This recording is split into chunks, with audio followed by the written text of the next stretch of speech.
calls me Trina. So I've been here since the clinic opened, and the things that she sees is heartbreaking.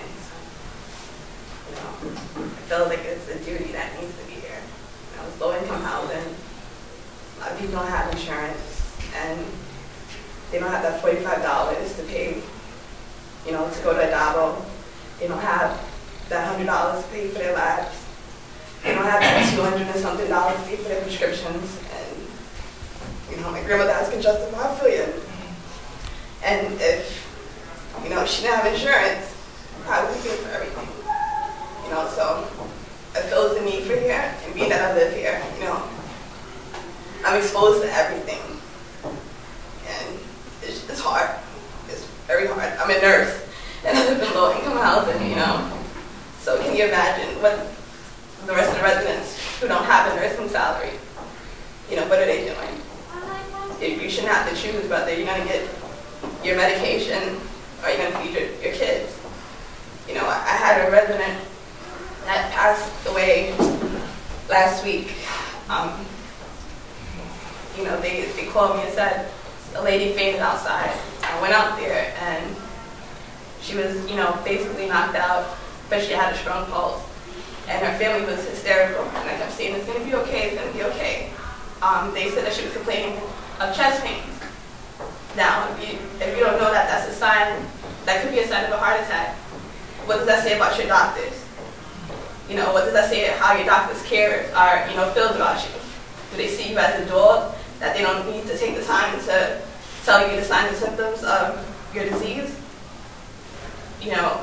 And anyhow, 30 minutes later, her sister called and told me that she passed away. And it's hard. That's what we were trying to avoid. And we couldn't avoid it.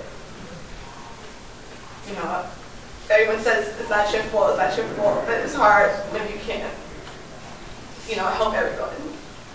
And I couldn't help her. I feel really, really bad. One week I had to send 3 people to the emergency room because they didn't know they was having a heart attack. They was having lower back pains, which is a sign of a heart attack also. But they didn't know this. And now we have all these residents that are coming here and they're not knowing their signs and symptoms. It's not just one doctor, it must be all of them. They closed down our hospital, Peninsula, so now we all have to go to St. John's. You can't even walk in the emergency room.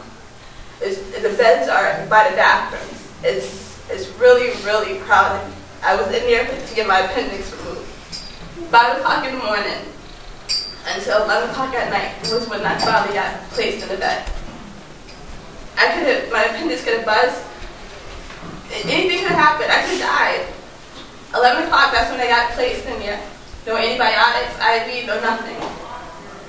Once I mentioned I was a nurse, then I got assistance. But it took that long. I wasn't educated that, after the surgery, you may feel pains localized in your shoulders, your legs, your back, your arms, anywhere. They didn't explain this to me. I didn't know that I had carbon dioxide in my body, so I'm thinking of having a stroke because I'm having left arm pain. So now, on top of my surgery and being in pain from that, now I'm thinking I'm going to die because I'm having pain in my left arm. And I had to Google my signs and symptoms for me to realize that you're not having a stroke. And I'm a nurse. You're not having a stroke. It's just the carbon dioxide that's in your body. It just localizes in one area. Walk around and it'll go away. Now, they didn't educate me on that. What do you think they're doing to the rest of the residents? Now, if you don't get checked out to know that you have high blood pressure, you have a stroke, now it's going to cost the government more money in the long run. Because if they just get disabled, they can't work. They're going to have to pay for their health insurance. They're going to have to pay for their food. They're going to have to pay for their housing. They're going to have to pay for their surgeries. They're going to have to pay for everything. It's going to cost them more money in the long run. And what we're trying to do here is try to save the residents some type of money. If we can cut that $45 out, so you can have money to pay for your medication, something's going to happen. I guess, Ms. Stowe tells me, just relax yourself.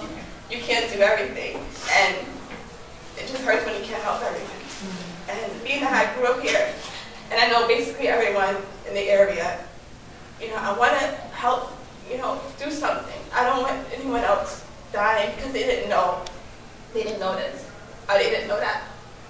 You know, just like with our water. Oh, the water's fine. The water's fine. I can, you know, test them. I said, can I see one of you guys drink the water? They laughed at me and just went right over to the next question. You know, we shouldn't be treated like dogs. And as they mentioned, we just get overlooked with everything. I had mad damages, mad destroy everything. I lost my car, everything. And they've been promised what they're going to do for me, but they still never did nothing. Just like I said, the only one that helped me since all this right here is Miss L. That's the only one. Nobody else. And me and my family still going through it. Still on Mad mold, mad damages, mad clothes was destroyed, appliances, everything. And they told us to throw it out. She was there when they told us to throw it out. And they still haven't came and helped us at all. And I'm from Ocean Village. I live like a minute from the beach. Okay, everything that's Edgewater Community Center is doing, they are doing good for us. Because I got really wrecked. I'm on the first floor. I stayed for Sandy, but I left town that Wednesday. My daughter came and take me out. But when I came back, then I really saw the effect of it. That night when Sandy came in, it was really hard, harsh wind. Half of the road was in the driveway where my window was. I had sand, molded walls, water, and the security came and told my family to move up to the higher floor. Water didn't start coming in, but it was coming in from by the building door, the entrance. But when it got to my apartment, it came up to like my ankle. But when I left, I heard it was more. It affected me very bad. And when I came back, Edgemere Community Center was the only place I could have come to get hot food. Okay, they had no gas, no heat. Okay, they had the lights when I came back, it was on the generator. Okay, and keep popping on and off because they was trying to do their thing, you know, to bring it back right. The community center and the staff was beautiful. You know, I always have water in my eyes when I come here. You know, because it's a life experience. I'm from the Caribbean. I experienced earthquakes, but I never experienced the hurricane. Okay, which the Caribbean do have it. But I experienced earthquake, but the hurricane was really, really bad. I survived, and I'm glad I'm here to really, you know, share with you all. I'm still going through it because my grandson had lost a crib. I got a crib here, from here to replace it, and I thank God. What you all should do more is just continue doing what you're doing. You know what I'm saying? The staff, I know they work long and hard, and sometimes when I see them outside, I be saying thank you. You know what I'm saying? But they need that to know what they're doing is good. I'm not feeling too well, but I still came out. I got hit with my car. Both my cars gone total. So I used them to take my kids to school. Most of the time, I just stay there. But that day when it happened, I tried to save one of the cars because the other car I just bought it a month before December. So I didn't register it yet. So I didn't really thought about that. But the one that I registered, I tried to save it. The one coming towards me from the front, trying to back up. But the one from the back is coming, so they merged. Opened the door, rising. So I was thinking, skeptical, should I stay or what should I do? I got out. As soon as I got out, it was covered the car. It was very cold. I'm glad I survived it. It's still there. But this community care center is doing a good job. Doing a very good job. So They're helping a lot of people, including me and my family. Thank you very much. We were in the room when the water started gushing out from the other end, where we run to from our own house. The water started coming. By the time we come out, the water is already here. So I was afraid. I was panicking. I was carrying my grandbaby on my shoulder. Every one of us were panicking. We now, went out of the house, now moved on to another place. That was where we were. And previously, before this, Sandy, we just gone for shopping to buy food at home. By the time we come back, the whole room was smelling, no God, no, everything was shaking. What we took to the other side has perished. What we left for food here has gone. So, I didn't know what to do. Somebody just said, oh, go to the action center, they are giving out blankets. I was looking for blankets because we're taking our own to that side. I was looking, she said, oh, go there. When I came here, they gave me blankets. I said, oh, they gave my grandbaby cover, all of us with a cover, I called my daughter, that they're giving us something. So they gave us food. We were eating.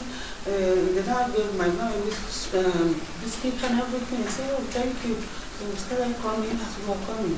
I saw that, I saw a lady, she said, when she was holding the machine, I said, please, can you test mine? She said, oh, come in. She now tested, she said, oh, it's very high. So what do I do? So I'll be coming to test. I said, because of this funding. So since then, I've been disturbing them every day. I will come every day as team lead assistant. Lots of people. And they don't have food stamp, they don't have anything, they are still there. 1,001 and they come here every day. If you come when the snow is falling, you need people there. They need help, they need assistance. I never experienced nothing as worse as girls. And I don't know about nobody else. I was very depressed. You know, you ain't got no water. You got to go outside and get water.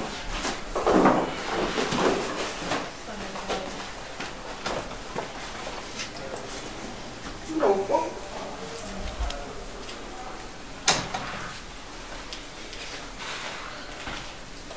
No medication. And you're sick. They feed you outside.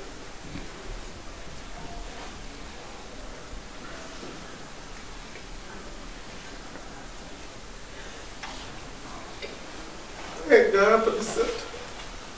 Thank God for the nurse. Thank God for my friends. And people you come outside and you talk to them. When you go to bed at night, you don't have no food. All your food in the refrigerator. You got to throw it out. All the food in your freezer, you got to throw it out. But thank God to the center. I don't know how she feels. Because it's very depressed. And right now, I still don't have no phone in my house to talk to nobody. And you have like 250 minutes to give you, and you run that out talking. And when you see people, you know, my neighbor calls, you be so glad to talk to people. And I don't know about nobody else. It was very depressing. Very depressing.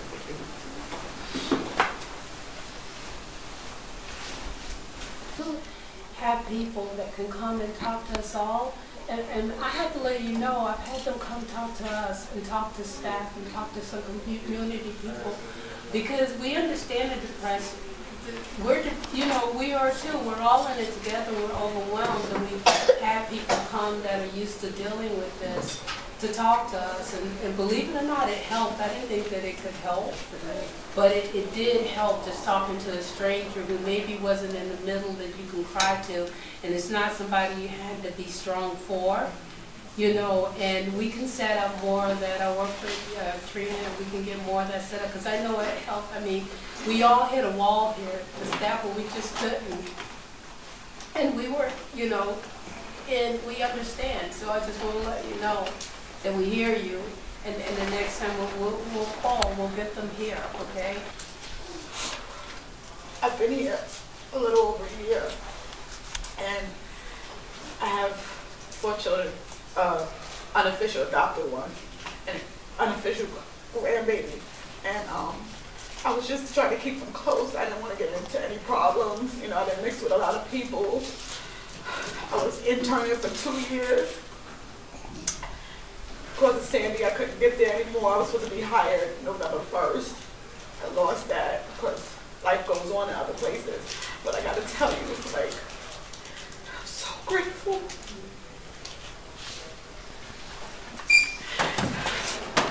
I am so grateful. I live on the 2nd floor, and we lost power, we lost food, but I still have me. I still have my children. And when I say this center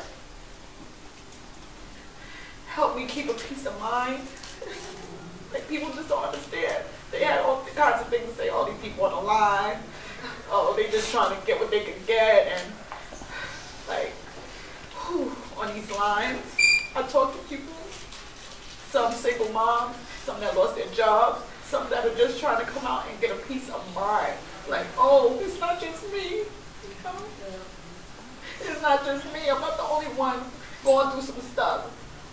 My kids, we have gotten things and taken them to people that can't come out their houses, older people, people with kids. I mean, like, my family would not even come here on certain days.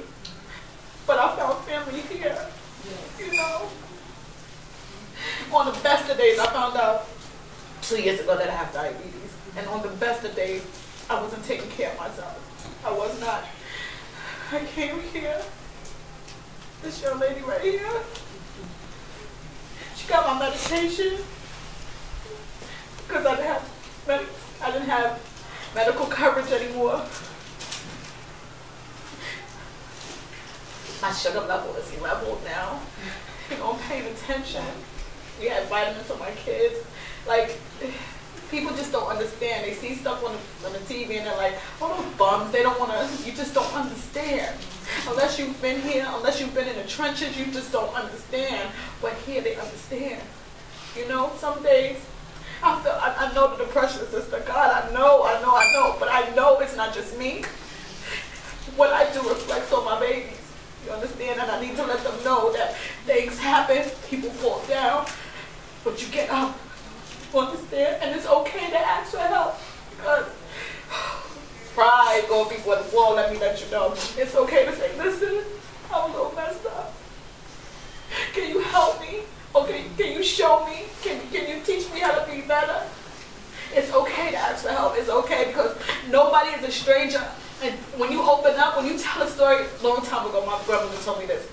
You tell a story to somebody and you could save a life. You understand? Because if you say something, somebody's going to say, wow, I go through that too. If it's just one person, you tell a story to and you save a life, he's done something that day. And today I feel so blessed. I still ain't got a job. I still don't have a job, but I have a blessed, and I am blessed. And because I can open my eyes today, and like there's a future, you know, like things are going to happen, things are going to be okay. So like, I'm crying, but I'm not sad. You understand what I'm saying? Like, whew, like I feel so good about me. Things are not like I wanted them to be, but they're not like they were. You know, every day gets better. I can keep the center open. It's not even a center, it's these people.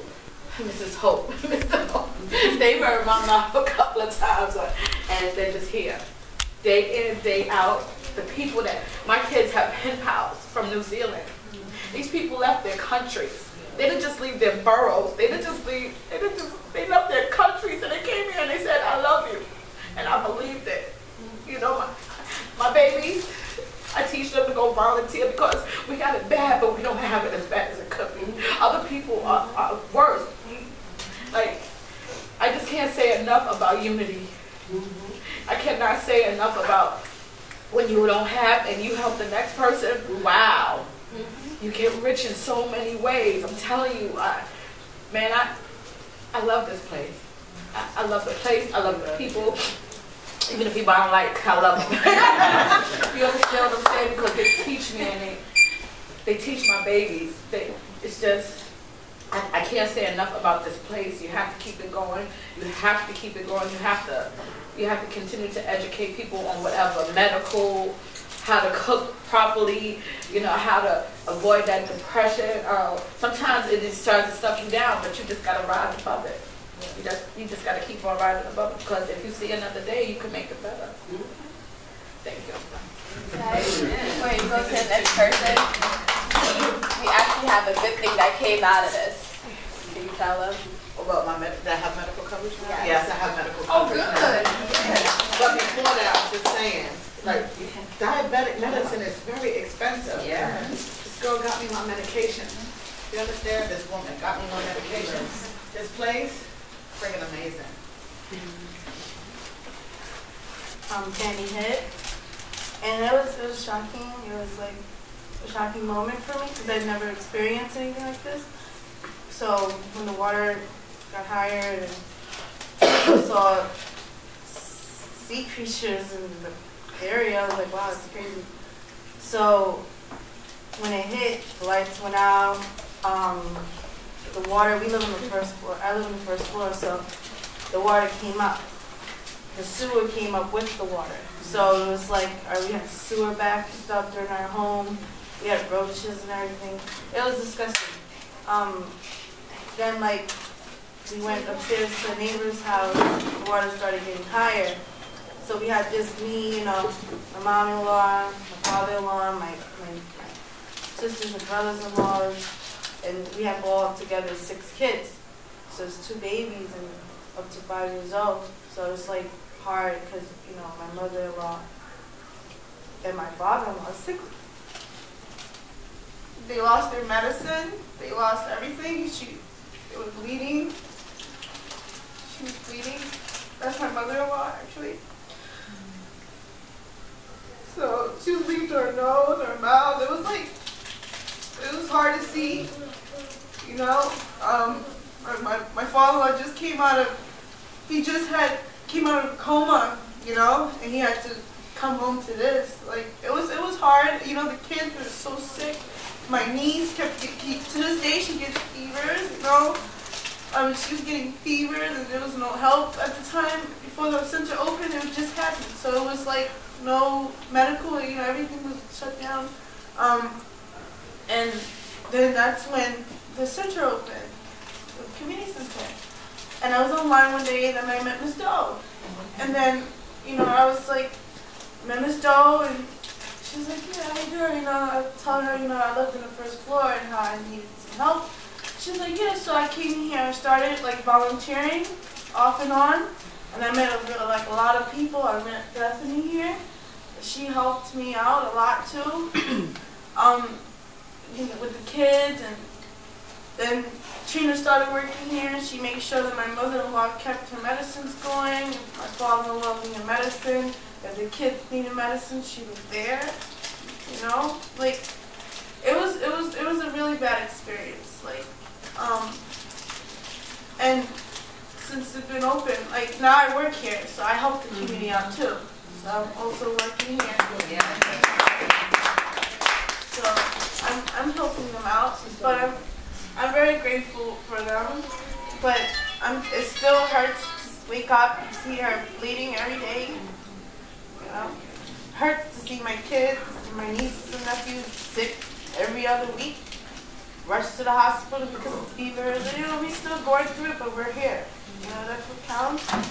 And as long as we have the help here, that's what counts. And I'm happy we're still here. I'm happy that I'm able to help others while I'm trying to help myself and my family. But I really appreciate Ms. Doe and Trina and my staff members, you know, my co-workers, Diamond, Bethany. She always comes by and makes sure there's donations, and anyone else I miss, I'm happy you're here too.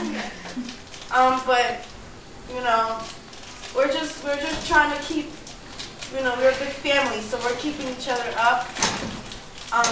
We're keeping each other close, and ever since then, you know, the community's calmed down a lot. It used to be bad, but now it's calmed down. So just, I hope they can stay here because we need them.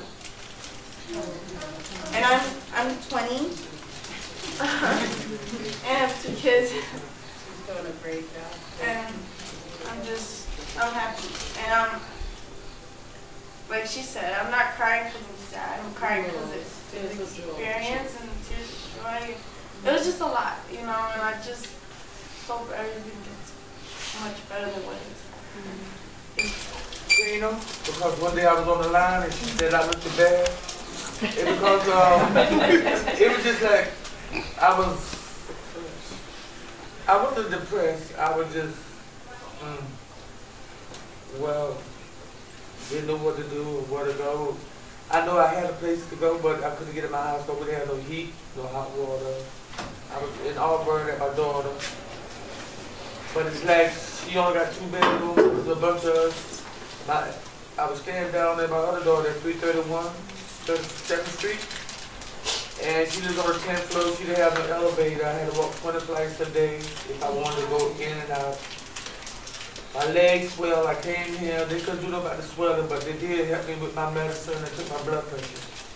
And then there was a van on 54th Street that wrote out prescription for me. And I had to go to Rockaway or CVS to get my medicine. So I just want to thank Katrina and everybody in the room. We can continue to make the answer better, and I think that we are, and we appreciate. We get from you as much as you get from us. We're all together. Thank you so much for sharing too. It's a brave thing. It really is. Thank you.